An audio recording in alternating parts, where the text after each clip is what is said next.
We often imagine karma as something dramatic, a thunderbolt from the sky, a sudden downfall, a public humiliation that screams, "Justice has been served."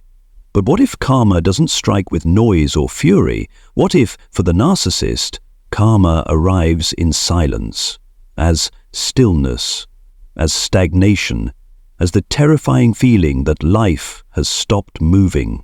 At first, nothing seems wrong. They still post pictures, still smile, still charm. The show goes on. But underneath, something invisible begins to die. The same games that once gave them power now feel empty. The same faces that once adored them now look bored, distant, or gone. And for the first time, their favorite audience, the people who once mirrored their greatness, no longer react. This is where karma begins, not with revenge, but with the slow erosion of meaning. The narcissist's punishment is not loss, it's emptiness. When every lie, every manipulation, every illusion has served its purpose, there's nothing left to take from anyone else. They are left alone with the one person they've avoided all along, themselves. Carl Jung once said, "Whatever you repress controls you."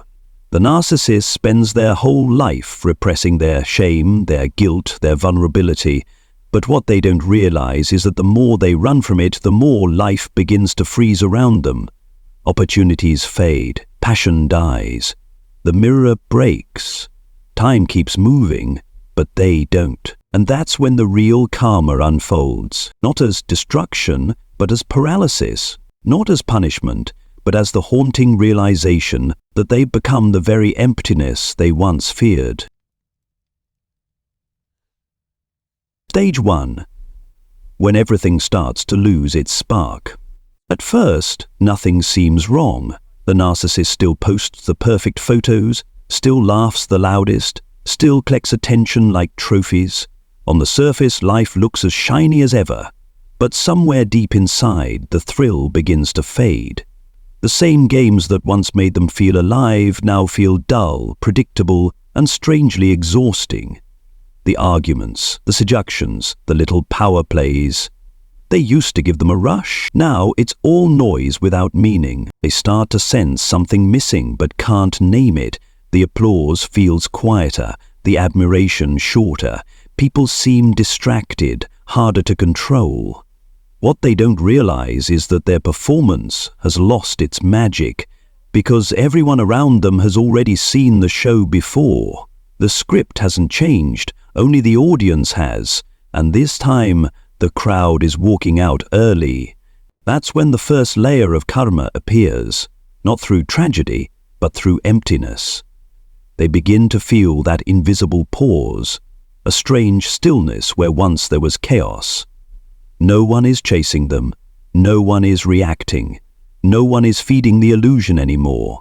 For someone who survives on emotional energy, silence is starvation. So they try harder, louder, more dramatic, more manipulative.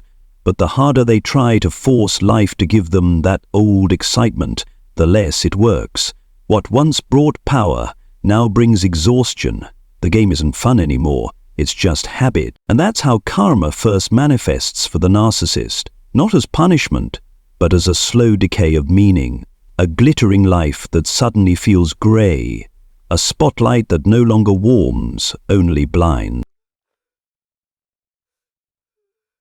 Stage 2. And no one reflects the light anymore. For a narcissist, identity is never something felt, it is something fed. They do not exist in solitude, they exist in reflection. Their sense of self isn't a living core, but a collage of other people's reactions, admiration, fear, envy, desire. They are not a flame that burns on its own, but a mirror ball that only shines when light hits it. When the eyes turn away, the reflection dies, and with it their illusion of existence begins to unravel. This is the second wave of karma, the collapse of reflection. At first, it's subtle. The same friends who once laughed at their jokes now smile politely. The partner who once clung to every word now answers with silence. The co-workers who once fed their ego begin to withhold the validation that kept them alive.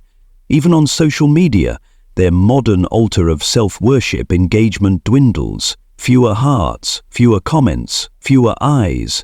The stage that once made them a god now becomes an empty theatre, echoing only with their own voice. What they don't understand, at least not yet, is that indifference is karma's most elegant weapon, because for a narcissist, apathy cuts deeper than betrayal. Betrayal still acknowledges their importance. Indifference erases it. They thrive on reaction, even negative ones, because reaction means power.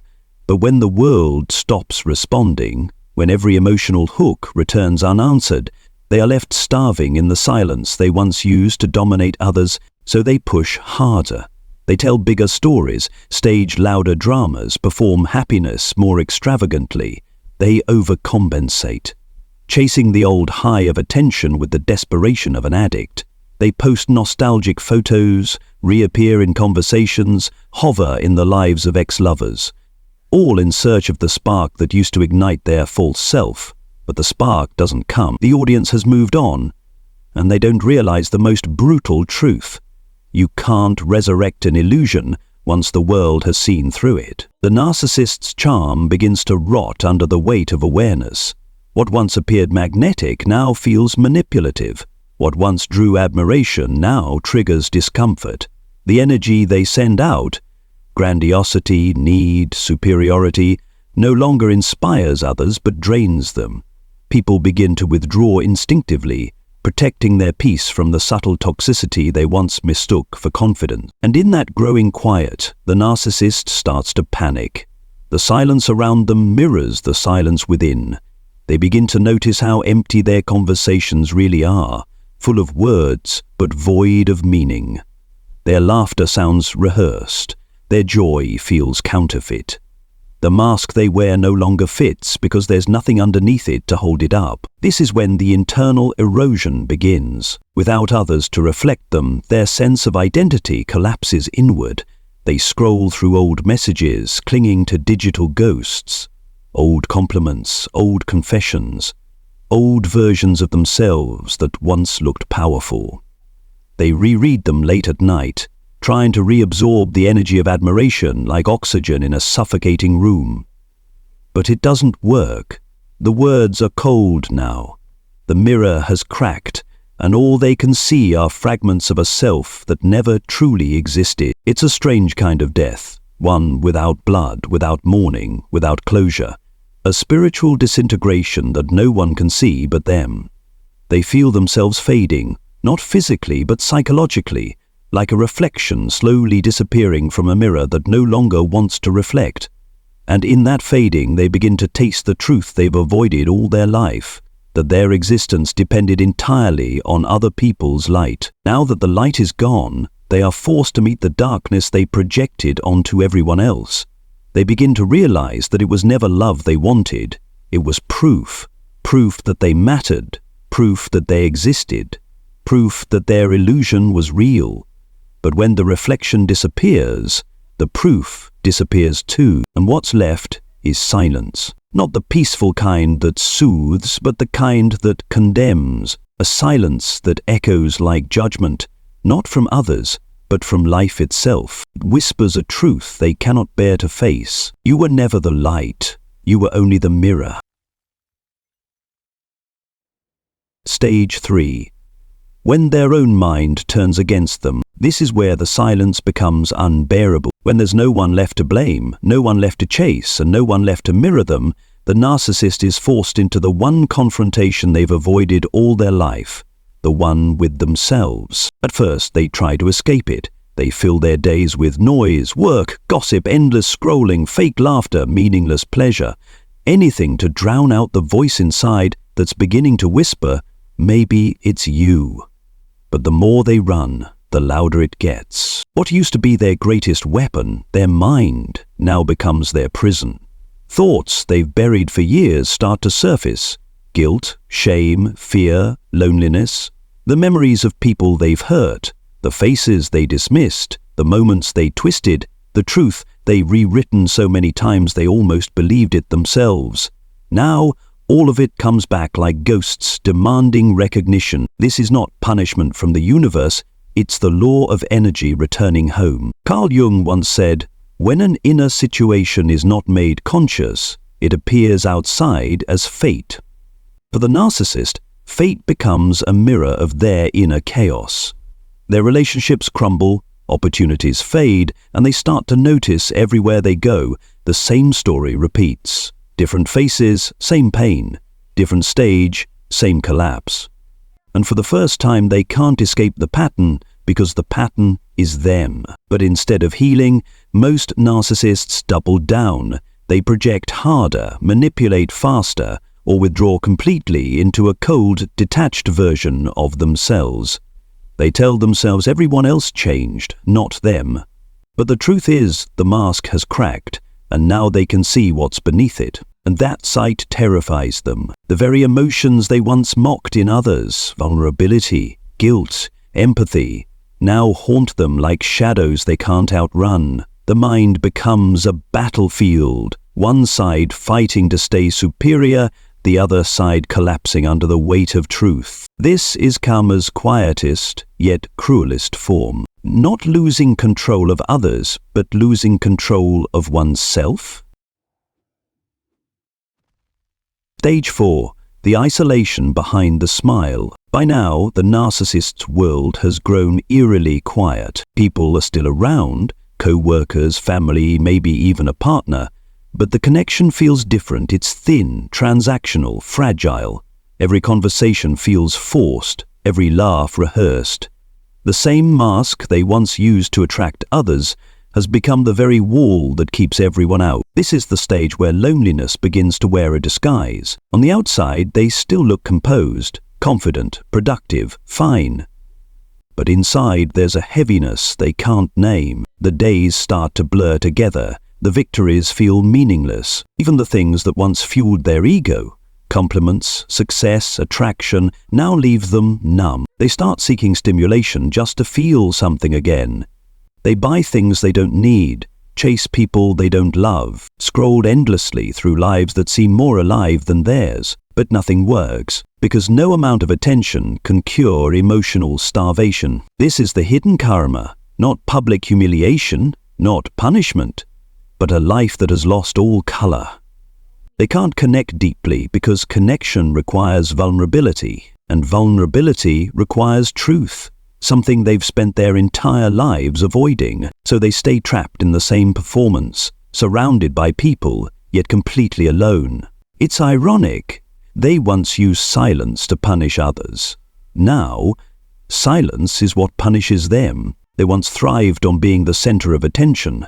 Now they can't bear the emptiness when no one's watching. They once fed on admiration. Now admiration tastes stale, lifeless. This is the phase of spiritual isolation. The universe doesn't need to destroy them. It simply lets them live long enough to feel the consequences of a life without depth. And that's the cruel beauty of karma. Therapist, it doesn't always take things away. Sometimes it just takes away your ability to feel joy in them.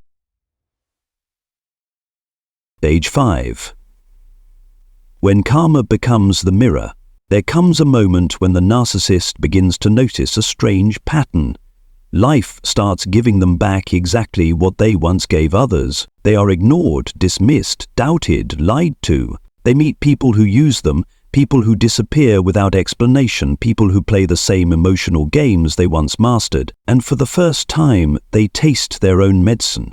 Not as revenge from the world, but as a reflection of the energy they've put out. This is when karma becomes the mirror.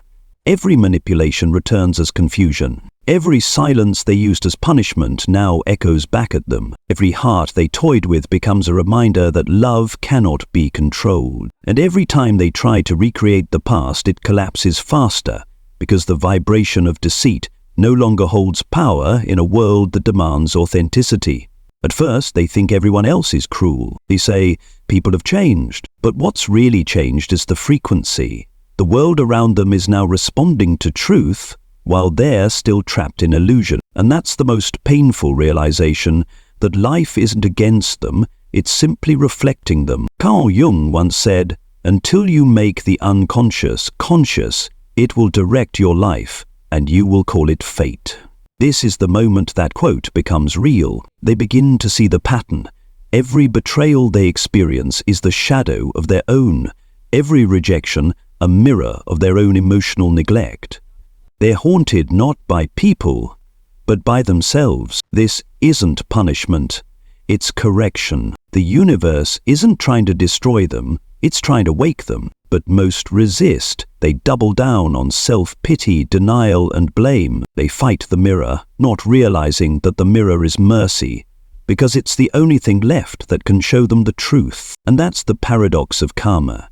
It doesn't chase you, it reflects you. It doesn't scream, it reveals. It doesn't destroy, it shows you what you've become. Stage 6.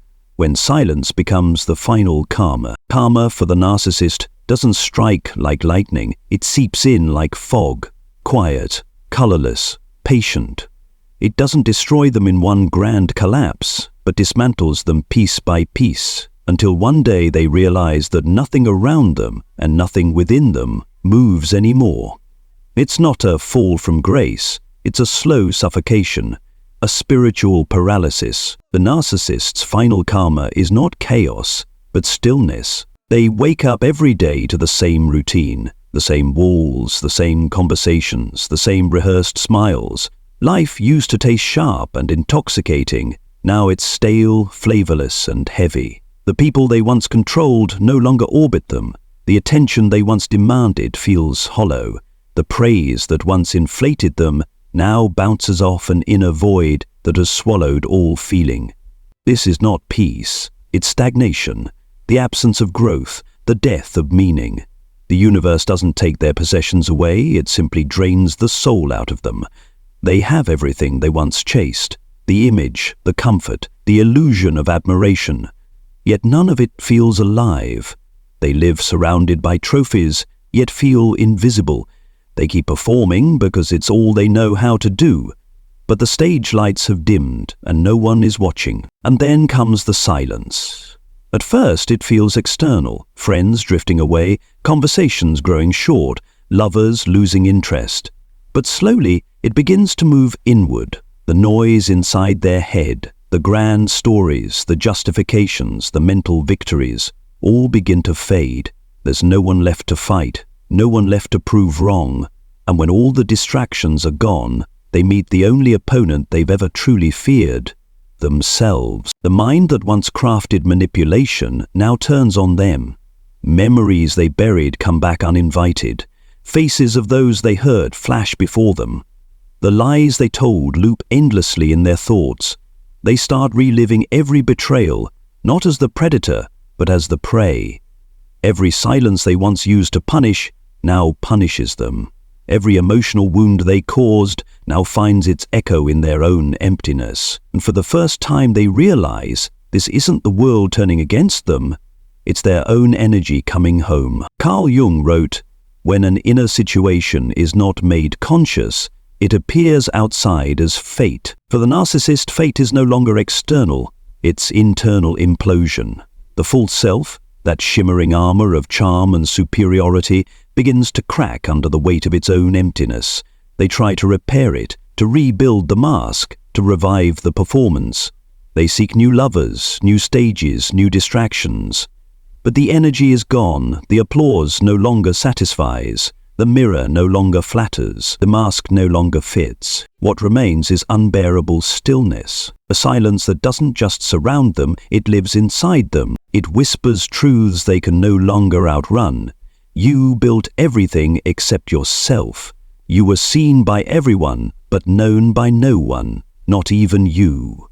And in that moment, the greatest punishment of all is revealed, not that they lost love, but that they never truly felt it. This is the final karma, not loss, but absence. Not suffering, but numbness. Not exile from the world, but exile from one's own soul.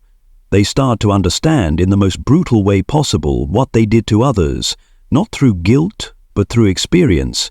Now they live inside the same void they once left others in. The same silence they once used as a weapon now cages them, echoing endlessly until it breaks their mind or forces them to awaken. But most don't awaken. They spiral deeper into the emptiness, trying to fill it with possessions, people, distractions. Yet everything turns grey. Every victory feels pointless. Every pleasure fades before it begins. The life they once curated so carefully now feels like a museum, full of relics of who they pretended to be. And that's how the universe restores balance, not with fire or vengeance, but with reflection. Karma doesn't destroy the narcissist. It simply gives them back their own vibration, stripped of illusion, stripped of supply, stripped of sound. The silence they used to control others now controls them. The stillness they feared becomes their only companion, and the emptiness they once denied becomes the mirror they can never escape. Because in the end, karma doesn't scream. It doesn't punish. It simply returns you to yourself. And for the narcissist, that is the most terrifying fate of all.